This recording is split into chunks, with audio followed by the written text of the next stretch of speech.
Guys मैं MP वर्ग 2 के लिए एक नया टॉपिक लेकर के आया हूँ यहाँ पर यूक्लिड विभाजन प्रमेय। सबसे पहले हम जानेंगे कि यूक्लिड विभाजन प्रमेय क्या होती है। ठीक है, तो यूक्लिड विभाजन प्रमेय दो नंबर्स का एचसीएफ निकालने के काम आती है। ठीक है, ए और बी दो नंबर्स का प्रमेय ये होती क्या है कि ए और बी दो नंबर का एचसीएफ निकालने का काम आता है। एचसीएफ निकालते हैं इसके थ्रू हम। तो इसमें पहली कंडीशन क्या होती है कि यहाँ पे जो दो नंबर दिए हुए हैं, ए इज ग्रेटर देन बी होना चाहिए, ए बी से बड़ा होना चाहिए। ठीक है, ए बी से बड़ा होना चाहिए। ठीक, और यहाँ पे जब भाग और यहाँ ए बी से बड़ा होना चाहिए, और दूसरा यहाँ पे चलता है कि A equal to B Q plus R. इसे भी एक्सप्लेन करता हूं कि एक्चुअल में ये टर्म है क्या। ठीक, तो ये टर्म यहां पे दी हुई है कि भाज्य बराबर भाजक गुणे भागफल धन शेषफल। ठीक है, तो दो ही तरीके से होती है। पहला तो इसमें ए बी से बड़ा होना चाहिए, दूसरा इसमें ये वाला फॉर्मेट बनना चाहिए। ठीक है, कि भाज्य बराबर भाजक गुणे भागफल धन शेषफल, जहां पर आर की वैल्यू या रिमाइंडर की वैल्यू या तो 0 से बड़ी होगी या तो बराबर होगी, और बी से हमेशा छोटी होगी। बी से हमेशा छोटी होगी, ये भी एक्सप्लेन कर दूंगा मैं आपको। सपोज यहाँ पे एक नंबर दिया हुआ है 245 और 130, तो जरूरी नहीं कि यहाँ पहले वाला नंबर ही बड़ा हो। इनमें से जो भी नंबर बड़ा है उसको क्या मान लोगे, ए मान लोगे, छोटे नंबर को बी मान लोगे। ठीक, तो पहली कंडीशन इसकी फुलफिल होगी कि 245 इज ग्रेटर देन 130, 245 130 से बड़ा है। ठीक, A is greater than B. इसके बाद ये वाली टर्म आती है A equal to B Q plus R, भाज्य बराबर भाजक गुणे भागफल धन शेषफल, जब आप बड़े नंबर को छोटे नंबर से भाग देते हैं, जो नॉर्मल प्रोसेस होती है भाग देने की। ठीक है, और कहा गया है कि इन दोनों नंबर का एचसीएफ निकालिए। तो जब आप यहाँ पे भाग दोगे 245 का 130 से, ठीक, तो यहाँ पे कुछ ना कुछ, सपोज 130 तो 260 एक बार गया यहाँ पे। ठीक है, तो भागफल क्या मिल गया, ये 130, और यहाँ पे बचा क्या 511, 115 बचा। तो देखो यहाँ पे ये क्या कहलाएगा, ये वाला आपका कहलाता है भाज्य। जिस संख्या में हम भाग देते हैं उसे भाज्य कहते हैं। जिस संख्या से भाग देते हैं तो 130 भाजक, जिस संख्या से भाग दोगे वह भाजक, जिसमें भाग जाता है वह जिसमें भाग देते हैं वह भाज्य। यहाँ पे जो मिलता है, जितनी बार भाग गया, कितनी बार भाग गया, एक बार गया, वह कहलाता है भागफल, भागफल। और यहाँ पे मिलने वाली संख्या शेष फल। यहीं पे दूसरी बार, यहीं चाहो तो यहीं पे आप दूसरी बार दे सकते हो, ऐसा नहीं कि तीनों स्टेप अलग अलग करनी है। ठीक, और तब तक देते रहना है जब तक यहाँ पर शेषफल, रिमाइंडर शेषफल शून्य ना हो जाए, शेषफल शून्य ना हो जाए। ठीक है, कब तक देते रहना है, जब तक कि शेषफल शून्य ना हो जाए। और हर बार दिए गए भाग को इसी नंबर से नहीं देना है, हर बार अलग अलग। जैसे देखो यहाँ पे अब क्या आ गया, अब नंबर यहाँ पे बदल गए हैं। अब यहाँ पे 130 ए हो जाएगा और बी क्या हो जाएगा 150। इसको मैं क्वेश्चन से बहुत अच्छा एक्सप्लेन करता हूँ। और यहाँ पे ये वाली टर्म जो है कि आर की वैल्यू 0 से बड़ी और बराबर होगी और बी से छोटी होगी, तो आर शेषफल शून्य होगा, या तो शून्य से कुछ बड़ा नंबर ही मिलेगा। आपको पता है रिमाइंडर शेषफल शून्य से बड़ा है या तो शून्य के बराबर होगा। लेकिन देखो ये बी है, यहाँ पर बी से हमेशा, जिस नंबर से आप भाग दे रहे हो, बी 130 है, बी से हमेशा छोटा ही मिलेगा। ठीक, आइए क्वेश्चन देखते हैं इस पे बेस्ड। आपको इसके लिए तीन चीजें क्लियर होनी चाहिए, भाज्य, भाजक, भागफल, शेषफल। ठीक है, भाज्य कौन सी संख्या कहलाती है, जिसमें भाग देते हैं, भाजक जिस संख्या से हम भाग लगाते हैं वह भाजक, भागफल आपको पता है कितनी बार भाग जाता है, और शेषफल यहाँ पर जो रिमाइंडर कहलाता है। ठीक है, तो अब नए वाले टर्म के लिए एक बार ही भाग देंगे, अगली बार क्या बन जाएगा, ए और बी की वैल्यू उसमें बार बार चेंज होती है। ठीक, तो अब नेक्स्ट में क्या हो जाएगा, 130 115, तो यहाँ पे ए हो गया भैया 130 और बी हो गया 115। एक्चुअली रुकिए, अभी ये वाली टर्म एक्सप्लेन नहीं की, A equal to B Q plus R. तो देखो A equal to B Q plus R क्या आएगा, A equal to B Q plus R, A की वैल्यू थी 245, ठीक है, या ये भाज्य, ये वाला फॉर्मूला, भाज्य बराबर भाजक गुणे भागफल धन शेषफल। तो भाज्य क्या था यहाँ पे 245 था, तो 245 के बराबर क्या आना चाहिए, भाजक 130 भागफल एक बार प्लस शेषफल।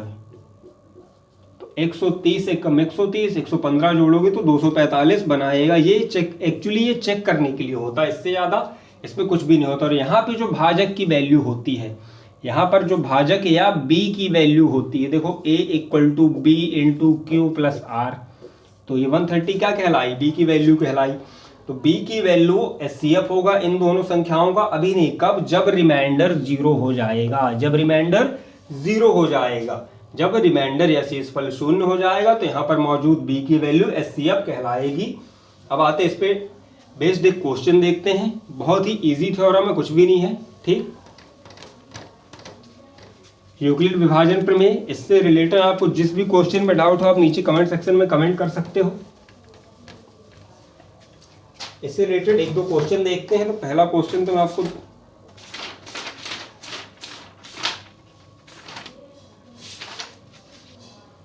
यहाँ पे क्या रहा है कि 135 और 225 का HCF निकालिए यूक्लिड विभाजन एल्गोरिथम से।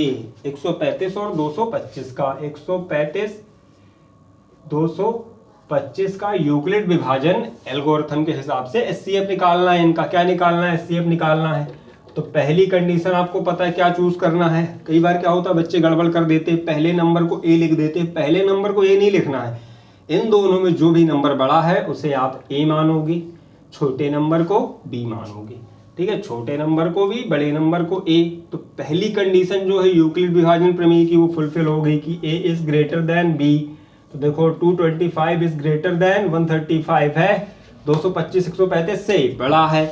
अब इसकी नॉर्मल प्रोसेस लगाएंगे तो 225 में जब आप भाग लगाओगे यहाँ पे 135 से, तो कितनी बार जा रहा है, एक ही बार जा रहा है, 2 बार भी जा सकता है, 3 बार भी जा सकता है, आपको करके देखना पड़ेगा।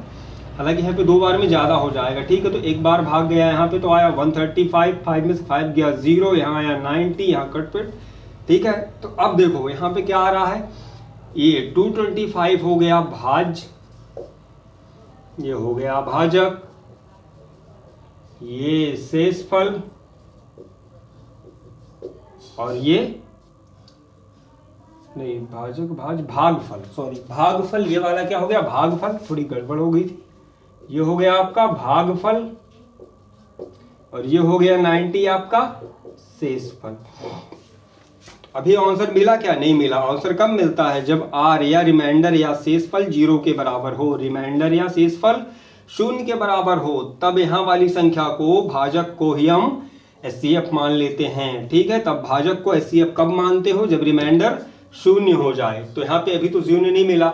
अब देखो बार बार 135 से भाग जाएगा भी नहीं और देंगे भी नहीं, ठीक। अब क्या करोगे, अब A और B की वैल्यू चेंज हो जाएगी। तो 130, अब यहाँ पे किनारे लिख लो 135 और 90।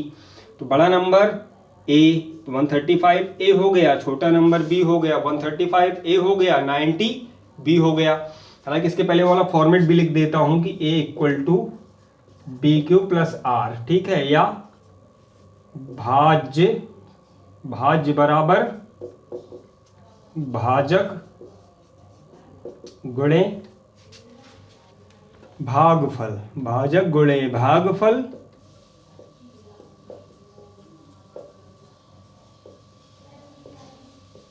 धन शेषफल, ठीक है। तो देखो यहाँ पे भाज्य कितना था, 225 था। ये सिर्फ एक चेकिंग के लिए होता है, चेक करने के लिए होता है, इससे ज़्यादा कुछ नहीं होता। 225 भाजक था यहाँ पे 135, ठीक है। भागफल कितना है 1 है, शेषफल कितना है 90 है। तो जब तक शेषफल है 0 नहीं मिल जाएगा तब तक कोई आंसर नहीं मिलेगा। और जहाँ पे शेषफल रिमाइंडर 0 हो जाता है वहाँ पर ये B आंसर हो जाता है।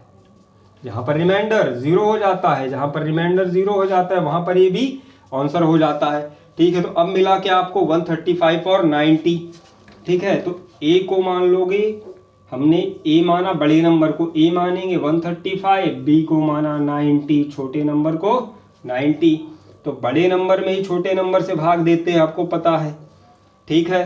इस बार 90 से भाग दो तो 90, एक ही बार जाएगा यहाँ पे भी, तो यहाँ पे बच के आ रहा है 45, ठीक। तो यहाँ पे भी सेम चीज हो रही है। देखो अभी रिमाइंडर क्या है, रिमाइंडर है कुछ ना कुछ 45 है, 0 के बराबर remainder is not equal to 0, अभी ये शून्य के बराबर नहीं है, शून्य के बराबर नहीं है, तब तक आंसर नहीं मिलेगा। तो अब ये दूसरा वाला भी आप इसी फॉर्मेट में लिख सकते हो, a इक्वल टू भाज्य, तो यहाँ पे भाज्य कितना था 135, ठीक है, भाग दे रहे थे, भाजक 90 था, भागफल 1 है, शेषफल 45 है, 2 टर्म मिल गई। तो देखो जब तक शेषफल मिलता रहेगा, जब तक शेषफल यहाँ पे भी जब तक शेषफल मिलता रहेगा तब तक आंसर नहीं रहेगा, तब तक HCF नहीं निकलेगा। जहां शेषफल 0 होगा वहां आंसर मिल जाएगा। तो अब तीसरे पॉइंट पे आते हैं। अब यहाँ पे A मान लोगे 90 को और B मान लोगे 45 को। अब 90 पे भाग लगाओ भैया 45 से, तो 45 दूनी 90, शेषफल 0 0, ये आ गया आपका आंसर, ठीक है। शेषफल 0, तो यहाँ वाला भाजक जो होता है वह HCF कहलाता है, भाजक आंसर कहलाता है या HCF कहलाता है। जहां शेषफल 0, जहां शेषफल 0 वहां पे भाजक आंसर कहलाता है, ठीक है। 45 दूनी 90, तो इसको भी पहले इसी फॉर्मेट में जमा लो, A equal to B Q plus r. A की वैल्यू कितनी थी यहाँ पे 90 माना था हमने A को, बड़े नंबर को। B कितना था आपका 45, कोशेंट कितना, कोशेंट बोल रहा हूँ, हाँ भागफल कोशेंट कितना है 2 है, रिमाइंडर कितना है 0 है। जहां रिमाइंडर 0 वहां पे B की वैल्यू आंसर, यहाँ पे लिख सकते हो, जहां R की वैल्यू 0 वहां HCF, सॉरी वहां B आंसर या HCF, या दूसरी भाषा में लिखना चाहो तो जहां शेषफल 0 होगा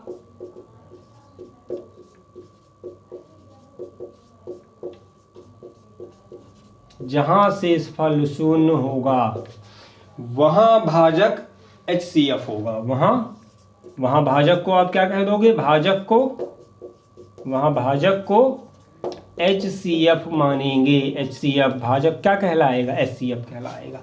तो यहाँ पे भाजक क्या था 45 था, तो 45 HCF आ गया, क्या आ गया 45 HCF आ गया, HCF 45।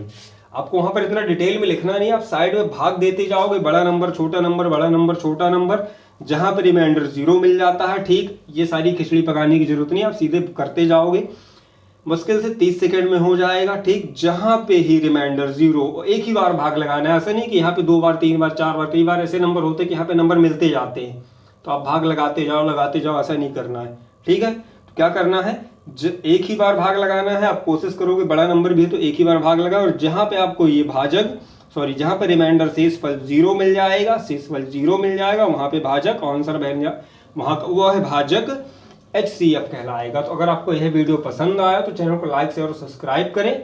Thank you.